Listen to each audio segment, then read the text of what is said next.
지난주에 우리는 다윗이 참 하나님의 법궤를 다윗성으로 모셔오려는 그 즐거운 날에 불행하게도 아비나답의 손자 우사가 그 자리에서 즉사를 해버리는 정말 너무나 불행한 사건이 일어났었습니다. 그런 일이 그때만 있었던 것은 아니고 옛적에 사무엘 선지자 시절에 법궤를 블레셋 사람들한테 빼앗겼다가 그 법궤를 이 동네 저 동네 옮겨놓았을 때 그 동네마다 재앙이 내려서 도저히 이 법궤를 우리가 갖고 있어서는 안 되겠다 해서 되돌려 보내줬어요. 되돌려서 올 때 베세메스로 왔다 그랬어요. 소가 끌고 왔죠. 베세메스에 왔는데 사람들이 추수를 하다가 법궤가 돌아오는 걸 보고 너무 좋아서 막 달려들어서 법궤 뚜껑을 열어봤어요. 그때 뚜껑을 열어봤던 베세메스 사람들이 70명이나 죽었다 그랬어요. 성경에 그렇게 기록이 되어 있어요. 도대체 이 법궤는 이렇게 보면 너무 무섭습니다. 다윗이 분을 냈다 그랬어요. 뭐 하나님께 분이야 냈겠습니까만 우리가 하던 일이 안 되면 그냥 괜히 책상을 주먹으로 한번 확 치든지 발로 깡통을 한번 차든지 하듯이 화가 나니까 자기 마음에 그냥 그 분을 그렇게 표현을 한 것이죠. 그랬는데 어떻게 됐는지 설명이 없어서 모르겠으나 그 법궤를 그 자리에서 오벳 에돔의 집으로 옮겨갔다 그랬어요. 근데 3개월 동안 그 오벳 에돔의 집에서 법궤를 잘 지키고 관리했다는 거예요. 뭐 관리했다 해봐야 뭐 쓸고 닦기를 했겠습니까? 감히 옆에 근처도 못 갔을 거 아니겠어요? 만졌다 또 죽으니까. 그러니까 오벳 에돔의 집에 3개월 있는 동안에 오벳 에돔의 집과 그 모든 소유에 하나님이 복을 주셨다는 거예요. 참, 이 성경을 보면은 어떻게 이렇게 보면은 불공평하잖아요. 70년을 관리했어요. 한 집에서. 아버지, 아들, 손자의 대대로 70년 동안 보관하고 관리하고 있다가 이제 다윗 왕이 그것을 성으로 뭘 옮겨가려고 하니까 그날 그걸 옮겨오다가 그런 일을 당했던 우사나 그 집을 보면은 너무 안 됐잖아요. 그죠? 근데 뭐 고작 3개월을 모셨다는데 복을 받았다는 거예요. 도대체 이게 어떻게 이런 일이 있을 수 있느냐 말이죠. 그런 거 보면은 하나님은 내가 70년을 믿었습니다. 그게 중요한 게 아닌 것 같아요. 하나님을 내가 오래 섬기고 조상 때부터 섬기고 그런 분들이 참 많습니다. 그러나 하나님은 오래 섬기는 것도 귀하지만 더 귀한 것이 있구나라는 것을 우리에게 가르쳐 주십니다. 3개월을 하나님을 섬기는데도 그렇게 잘 되는 집이 있고 70년 동안 그렇게 열심히 했다가 하루아침에 그냥 그런 병고를 당하게 되고 이거 보면은 하루를 믿어도 우리가 잘 믿어야 될 것 같아요.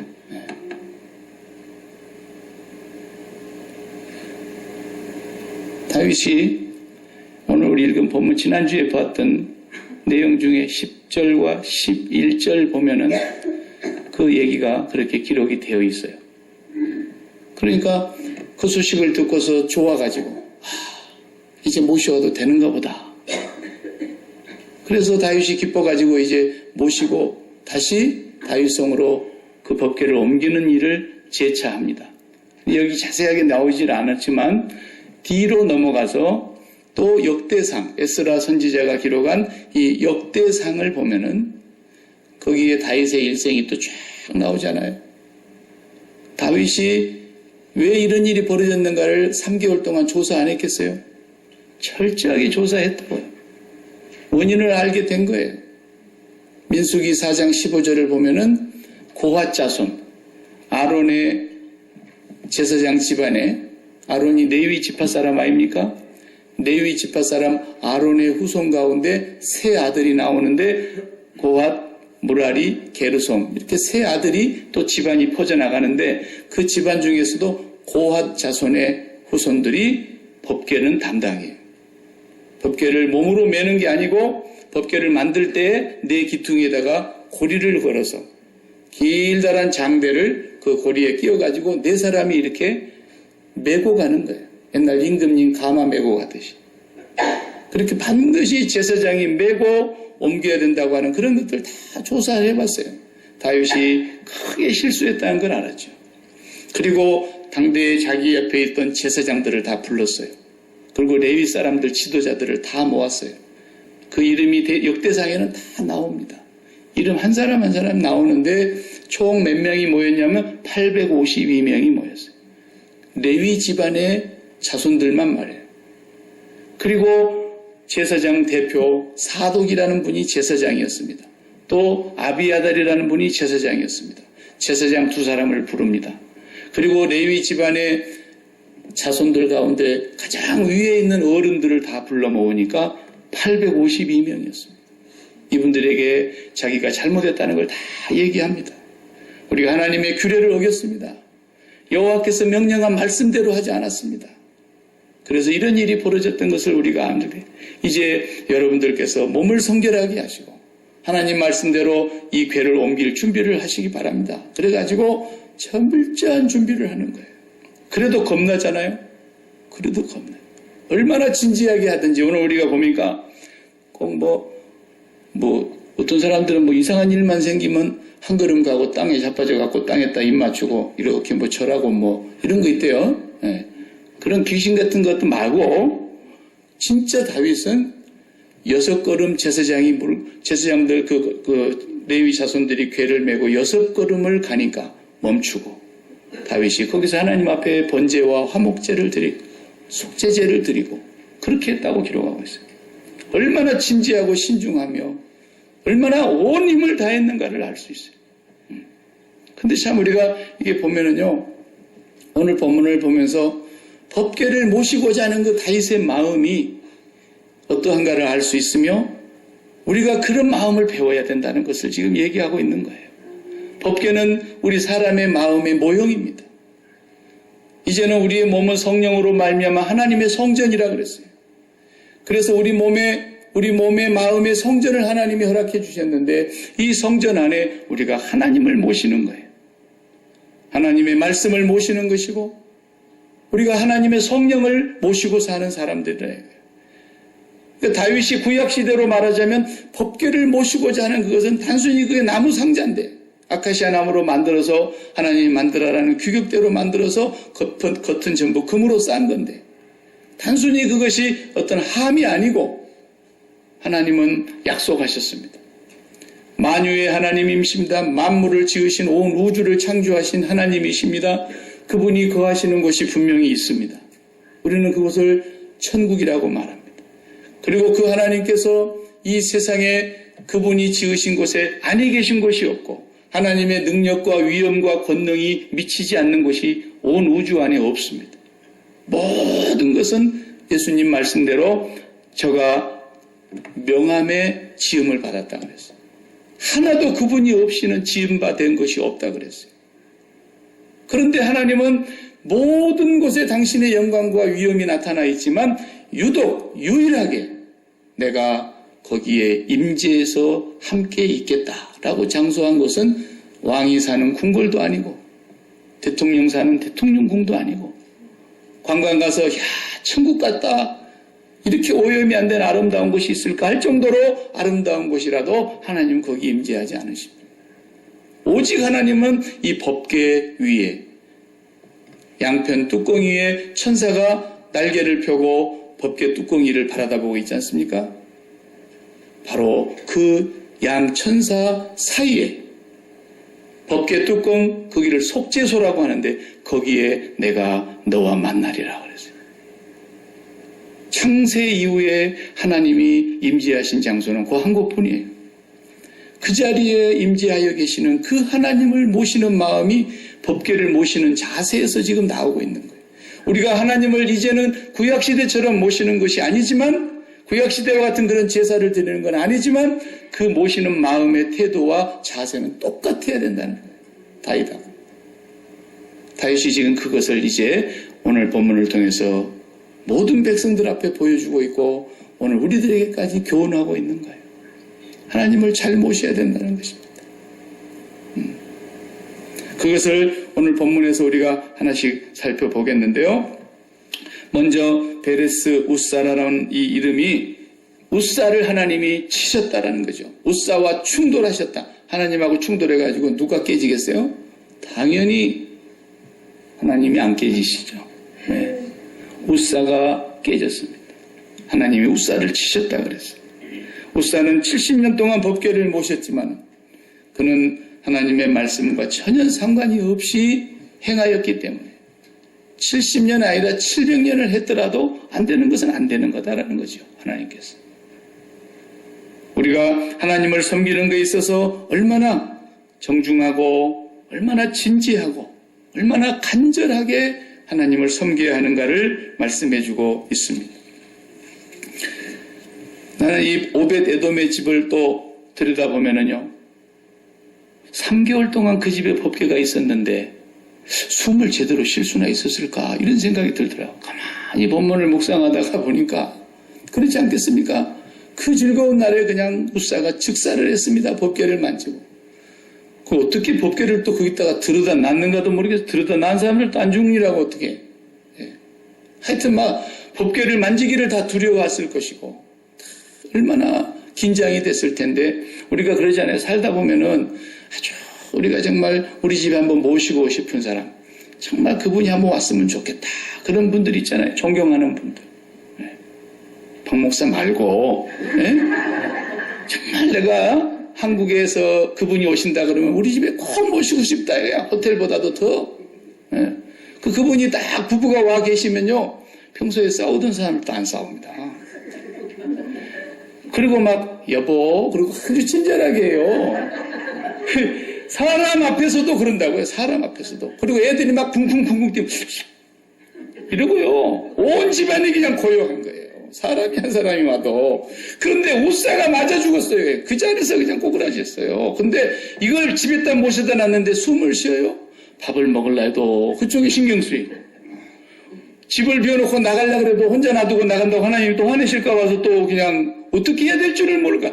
앉을까 설까. 계속 그게 긴장이 될 거예요. 바로 이것이 하나님 섬기는 태도예요. 하나님 앞에서 우리가 그렇게 정중하고 긴장하고 하나님 앞에서 늘 내 앞에 모시며 오늘 우리 교동문에서 시편 16편을 우리가 낭독했는데 교동문 그 16편은 다윗이 내가 항상 내 앞에 하나님을 모시며 그랬거든요. 그 하나님 모시는 자세가 16편에 다윗이 어떻게 모셨는가 그 기도 속에 나와 있어요. 오벳 에돔이라는 사람 3개월 동안 숨소리도 안 나게 살았을 것 같아요. 그렇다고 하나님이 막 정말 무서운 폭군과 같아가지고 눈만 끔적거려도 그냥 하나님이 혼내고 그런 아니죠. 그만큼 하나님을 거룩히 여기고 존귀히 여기고 하나님 앞에서 행동했다는 거예요. 말을 하려고 해도 사람 한 사람만 존귀하신 분이 와도 여보 이렇게 불러지는데 에? 하나님 앞에서 막 함부로 말 뱉었겠어요? 법궤를 모셔놓고 함부로 생각했겠어요? 쓸데없는 생각을 했겠어요? 죄 지을 생각을 감히 했겠어요? 그 자세가 바로 내가 언제나 하나님 앞에 있다는 것을 명심하고 살았다는 거죠. 그렇게만 했는데 뭘 했겠어요? 법궤에 먼지가 좀 있네. 닦았겠어요? 죽어요. 근처도 못 갔어요. 그런데 그 법궤만 놔둬도 복을 받았다라는 거예요. 그 미신이 아니라 그만큼 하나님 앞에서 우리의 마음의 태도와 자세가 그러했을 거라는 거죠. 그 얘기를 다윗이 들으니까 너무 기쁜 거죠. 이제 모셔와야 되겠다. 그런데 아무렇게나 모셔올 수 없는 거예요. 이제 하나님의 말씀에 1.1에게 틀림이 없이 해야 되겠기 때문에 모든 사람을 다 뒤로 하고 다윗은 어떻게 했어요? 왕복을 벗었어요. 처음에 올 때는 왕복을 입고 왔겠죠. 근데 오늘 이게 올 때는 왕복을 벗었어요. 내가 왕이 아니다. 나는 여호와를 섬기는 레위 사람과 같은 자다. 사실은 온 이스라엘이 섬겨야 되는 건데 이스라엘 전체를 대신해서 하나님이 레위 사람만 뺀 거 아닙니까? 레위 사람이 이스라엘 전체를 대표해서 하나님을 섬기는 제사를 드리는 거니까 오늘 다윗은 나도 레위 지파는 아니지만 레위 사람의 신분으로 돌아가는 거예요. 하나님을 평생 섬기기로 선택받은 사람으로 자기가 돌아가서 레위 사람들이 있는 에봇만 걸쳤어요. 에봇이라는 건 그건 옷이 아니에요. 우리 주방에서 잘 만들어진 그냥 앞치마 같은 거예요. 어깨도 없는 것이고 팔도 없는 것이고 거는 거예요. 그것을 반드시 걸치고 하나님을 섬겨야 했어요. 레위 사람들이. 다윗은 오늘 왕복을 벗고 그 에봇을 걸치고 하나님 앞에서 어떻게 했다 했어요? 힘을 다해서 춤을 췄다 그랬어요. 여러분, 하나님 앞에 예배 드릴 때 힘을 다해서 찬양해야 돼요. 나는 찬양할 때 여러분들이 저를 아시는지 모르겠지만 저는 여러분 안 쳐다봐요. 누가 오늘 와서 예배 드리나, 누가 결석했나, 저 사람 싸우고 왔나, 그거 쳐다보면 나는 예배 어떻게 드립니까, 내가? 나는 여러분 쳐다보지 않아요, 대부분. 나는 전심으로 찬양하는 거예요. 나 이제 생명 있음은 주님의 은혜요. 그렇게 불러야지. 누가 왔나? 어떤 사람은 막 찬송 부르면서 물 좀 갖고 오라. 참 시급방진 신앙생활 하는 거예요. 진지해야 하는 거예요. 하나님 앞에 예배드리는 모습. 내가 성가대 반주자에게 경고했어요. 예배 시간 딱 10분 전이 되면 아무 소리 하지 말고 오늘 하나님 앞에 찬양 드릴 때 전심으로 찬양할 준비를 해라. 집에서 있었던 일, 쓸데없는 일, 예배당에 들어오면 딱 입 다물어야 돼. 오직 성경 읽고 오늘 박 목사가 예배하며 말씀을 선포할 때 하나님의 음성을 듣기를 준비해야 돼요. 세상의 얘기 다 그만해야 돼. 뭘 할 얘기가 있으면 예배당 들어오지 말아요. 다 밖에서 하고 하세요. 진지해야 되는 거예요. 일주일에 한 번밖에 못 드리는 사람도 여기 있잖아요. 전심으로 해야 되는 거예요. 다윗은 정말 왕복을 벗어버리고 에봇 하나를 걸쳤는데 팔도 없는 옷이에요. 속살이 다 들여다볼 수밖에 없어요. 그 옷을 입고 그 계집종들이 보는 앞에서, 그 대소신녀들이 다 보는 앞에서 그 사람이 오페라처럼 고상하게 쳤겠어요? 여기 뛰놀았다 그랬어요. 그 왕비 미갈이 쳐다보니까 세상의 이스라엘 왕이 이게 채통을 지켜야지 채신도 없이 방탕하여 그랬어요. 보면은 그 방탕하다는 단어가 속이 없다 그 말이에요. 아니 사람이 속이 없어도 유만 분수가 있지 저렇게 속이 없이 자기가 왕인 걸 잊어버리고. 다윗은 뭐라 그랬어요? 내가 더 비천하게 보일지라도 내 스스로 내 자신을 더 낮출지라도 나는 여호와 앞에서 뛰놀리라. 자기 체신이 어디 있어요? 어떤 교회는 가보면은 꼭 높은 사람들이 앉은 자리는 따로 있어요. 참 못되더라고요. 어디 하나님 앞에서 장소가 높고 낮음이 있겠습니까? 거기는 다른 사람이 앉으면 안 되는 거예요. 그런 사람들은 교회 못 나오게 해야 됩니다. 철저하게 회개하지 않고는 나가게 해야 되는 거죠. 어디 하나님의 안전에 들어오면서 감히 그럴 수가 있겠습니까? 아니에요. 우리 예배할 때는 철저하게 십자가에서 죽은 자로 아버지 앞에 나아가야 아버지가 우리를 살려주시는 거예요. 구약시대는 그냥 만지면 죽으니까 아무도 안 만질라 했지만 신약시대는 그냥 대수롭지 않게 생각하는 거예요. 아니에요. 예배는 정말 진지해야 되는 것입니다. 예배에 성공하지 못하면 그 사람이 아무리 오랜 생활을 신앙생활하고 아무리 봉사를 많이 해도 그건 다 헛것이에요. 예배에 성공하는 자만이 신앙생활을 바르게 하게 되어 있고 예배에 성공하는 자만이 하나님이 그 삶을 돌보아 주시고 오베데돔의 집에 그가 한 게 뭐가 있어요? 아무것도 한 게 없다니까요. 그냥 자기 집에 밖에 놔두고 자기도 죽을까 봐서 그냥 긴장만 한 거예요. 말할 때도 하나님이 듣는 것 같고 먹을 때도 하나님이 보는 것 같고 잠을 자도 하나님이 보는 것 같고 집을 나갔다 와도 하나님이 보는 것 같고 자기가 그 안에서 활동할 때마다 하나님 여호와 앞에 있다는 걸 인식하고 살았으니까 복 받은 거예요. 우리의 삶은 그렇게 하나님을 예배해야 된다는 거죠. 오늘 본문 내용을 보면서 저는 교동문 16편을 같이 이렇게 번갈아서 읽어봤어요. 우리 교동문을 그냥 순서대로 그냥 쭉쭉쭉쭉 읽어가니까 우리가 그 의미를 다 깊이 이해하지 못하게 되지만 다윗의 기도 10편 16편 1절에 보면 이렇게 말했어요. 하나님이여 나를 지켜주소서 그랬어요. 나를 내가 죽게 피하나이다 그랬어요. 예수 잘 믿는 건 뭔지 아세요? 하나님 잘 섬기는 건 뭔지 아세요?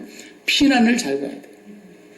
어떤 사람은 돈으로 피난 간 사람이 있고, 어떤 사람은 세상으로 피난 간 사람이 있고, 예수 믿는 사람은 어디로 피난 가는 거예요? 무조건 예수님께로 피난 가는 거예요. 피난은 어떨 때 가는 겁니까? 재난 당했을 때 가는 거예요. 그래서 피난 간 사람이 제일 중요한 거, 6.25 때 피난 간 사람들 보면 전부 먹을 것은 챙겨갖고 가더라고요. 왜? 먹어야 무슨 사니까. 살자고 나가는데 먹을 것도 안 챙겨갈 수는 없잖아요. 전부 보따리 매가지고 어쨌든 주먹밥이라도 먹을 수 있게 해갖고 가는 거예요.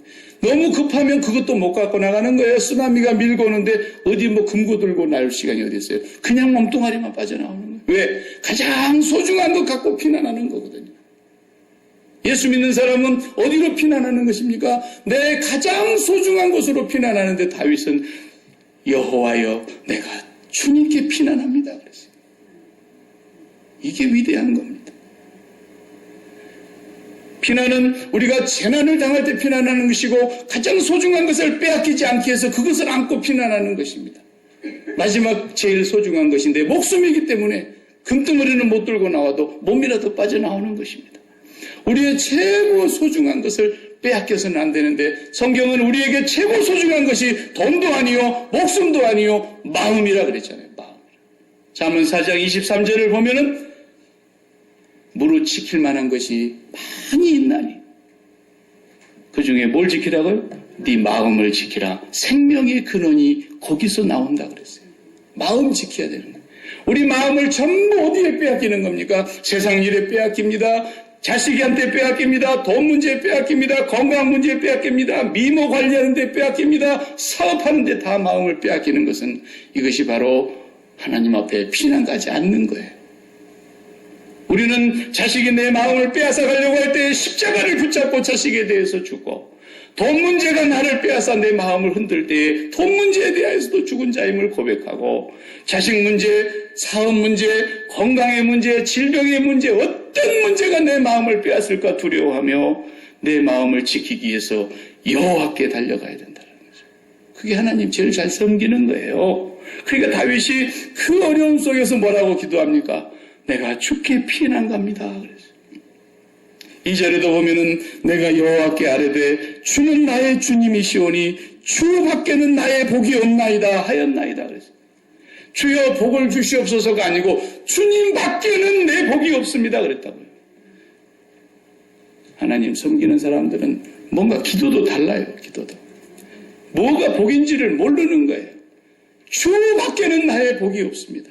나는 그래서 주님께 피합니다. 내 마음에 주님을 빼앗길까 두렵습니다. 내 마음에 세상이 밀고 들어오고 돈 문제가 밀고 들어오고 죽고 사는 건강의 문제나 이 세상의 땅에 속한 구름 아래 문제가 내 마음을 빼앗아 침투에 들어오는데 주여 내 마음을 빼앗기지 않기 위해서 내가 내 최고의 복이신 주님을 내 마음에서 빼앗기지 않기 위해서 주 밖에는 나의 복이 없기 때문에 내가 주님께로 피난 갑니다. 그 기도가 얼마나 위대합니까? 시편 16편 8절에 보면은 내가 여호와를 항상 내 앞에 모시며 오벳 에돔과 같이 산 거예요. 법궤 앞에서 3개월 동안 그렇게 살았어요. 그 집이. 그가 나의 오른쪽에 계심으로 내가 흔들리지 아니하리로다. 이러므로 나의 마음이 기쁘고 나의 영도 즐거워하며 내 육체도 안전히 살리니 그렇게 고백합니다. 다윗은 정말 하나님 앞에서 법궤를 모시는 그 마음이 바로 이런 자세였다는 것을 우리가 알 수 있는 것이죠. 마지막 16장 시편 16편 11절에 주께서 생명의 길을 내게 보이시리니 주의 앞에는 충만한 기쁨이 있고 주의 오른쪽에는 영원한 즐거움이 있나이다. 그랬어요. 우리는 구약 성경을 보지만 예수 그리스도 이후에 십자가의 은혜를 믿고 사는 사람이기 때문에 우리가 피난 가는 길은 하나뿐입니다. 내가 길이요 진리요 생명이다. 아버지께로 올 자는 나를 제외하고 올 자가 없다. 나를 통과하지 않고는 안 된다. 우리는 그 십자가의 길을 통과해서 예수 그리스도를 통해서 아버지께로 가는 것입니다. 그게 우리의 피난 길입니다. 그래서 우리 찬송가에도 십자가 그늘 아래 나 쉬기 원하네. 저 햇빛 심히 쬐이고 내 마음이 심히 괴롭지만 내 십자가 그늘 아래서 진정으로 내 쉴 곳을 찾았네. 그렇게 고백하는 거예요. 늘 우리는 주님의 십자가가 우리가 피할 길이라는 것을 기억하시기 바랍니다. 오늘 본문에 보면은 미갈은 다윗의 마음에 0.1%도 미치지 못하는 그런 사울의 딸 미갈, 첫 번째 아내였죠. 그래도 서열로 따지면 1번입니다. 미갈이.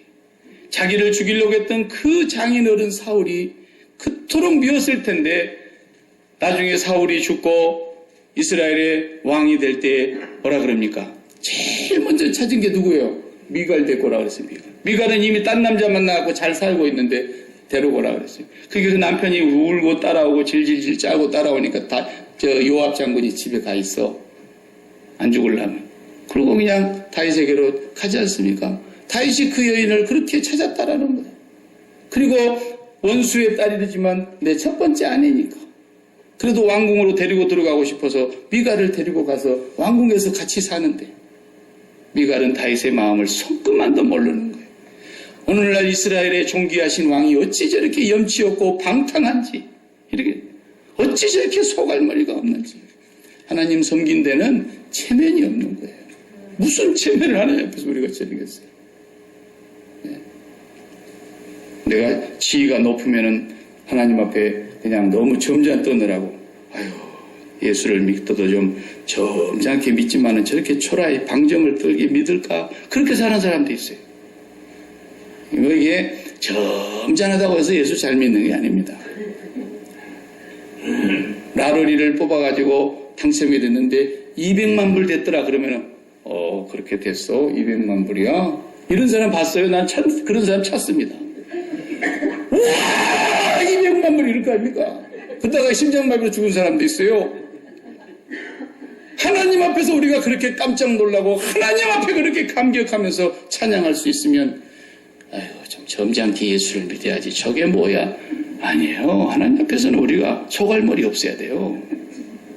어린아이처럼 뛰어놀았다는 거예요. 그게 오페라를 한 거 아니에요. 여기 막춤을 춘 거지. 막춤의 원조가 다윗이에요. 하나님 앞에서 우리가 무슨 체면이 있겠어요? 하나님 앞에서 무슨 부끄러움이 있겠어요? 우리 집안에서 다 부끄러운 일 당해도 집안에서 다 가려지지 않습니까?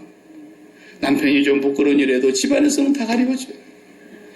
아내가 실수를 해도 집안에서 다 가려지는 거예요.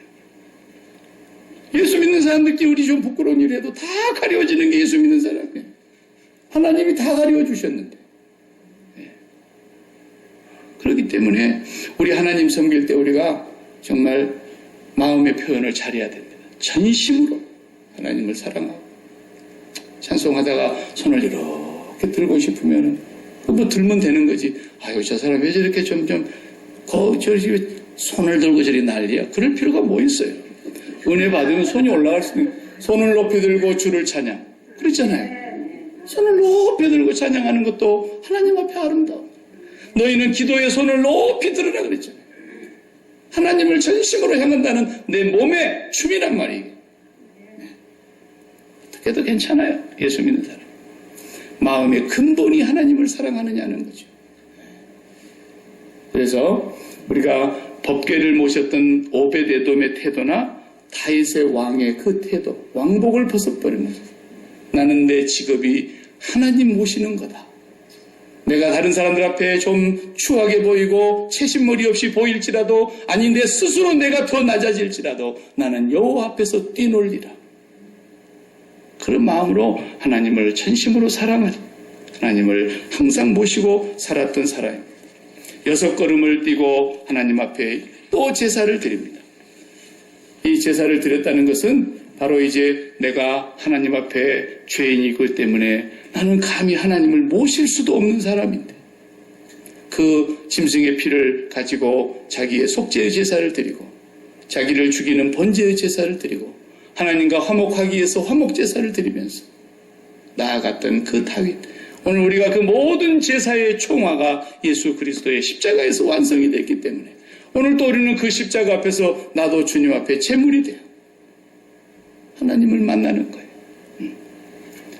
예배 드릴 때도, 그래서 찬송가를 부를 때도 진지하고 간절하고 나는 그 유행가 가사 부르는 사람들 가끔 이렇게 TV에서 크로즈업하고 가까이 얼굴을 비칠 때 보면 막 땀을 줄줄 흘리면서 불러요. 물론 조명을 받아서 뜨거워서 그렇기도 하겠지만 얼마나 열정적으로 부르는지. 나는 조용필 씨를 존경합니다. 왜?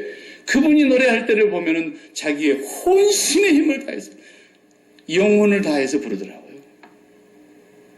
우리 하나님 앞에 우리 찬양들 한번 해봅시다. 자, 27장 한번 반주해봐요. 한 절만 해봐요. 찬양이 예배지요. 이스라엘 여호와 하나님은 찬양 가운데 거하신다 그랬죠. 찬양 드리는 것이 얼마나 기쁜 것입니까? 나를 당첨됐다고 입이 째지게 함성을 지르고 죽을 것처럼 기뻐서 뛰는 사람들보다도 우리는 하나님을 찬양하는 일에 너무너무 감격하고 감탄해야 되는 것입니다.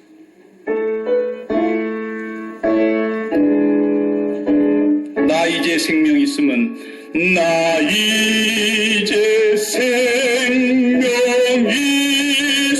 있으면 주님의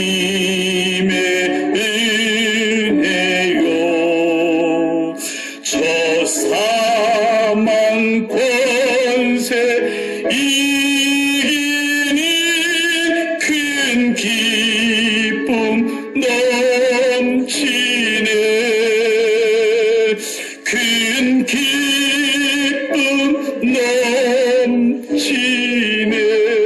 넘치네.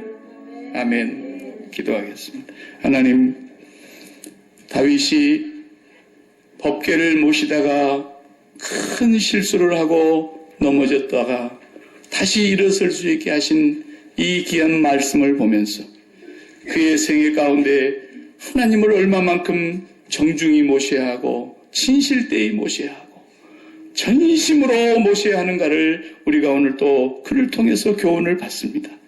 주님의 십자가를 붙잡고 오늘 또 우리가 세상이 우리의 마음을 빼앗지 못하도록 전심으로 주님을 사랑하고 온 힘을 다해서 주님을 사랑하고 목숨을 다해서 주님을 사랑하고 힘을 다하여 주님을 사랑하고 그 마음의 표현이 찬양으로 예배로 아버지께 드려지게 하여 주옵시고 여기 나와서만이 아니라 우리 집에서도 그리하게 하시고 일터에서도 여호와를 모시고 일하게 하시고 길을 행할 때에도 홀로 있을 때에도 여호와를 내 앞에 항상 모시고 살아가는 저희들 되게 하여 주옵소서.